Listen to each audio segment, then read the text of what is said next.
At ngayon po, naririnig po namin ang malakas na sigaw ng taong bayan laban sa mga pogo. Disguising as legitimate entities, their operations have ventured into illicit areas furthest from gaming, such as financial scamming, money laundering, prostitution, human trafficking, kidnapping, brutal torture, even murder.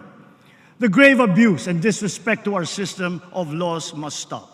Kailangan nang itigil ang panggulo nito sa ating lipunan at paglalapastangan sa ating bansa.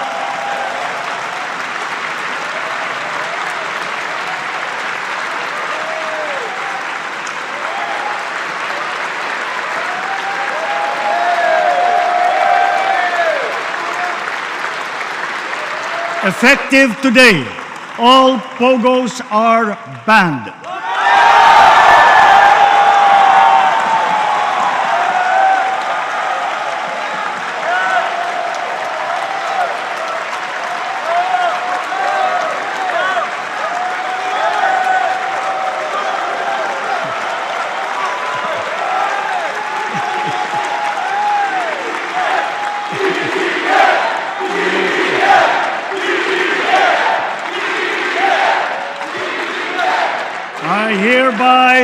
I hereby instruct PAGCOR to wind down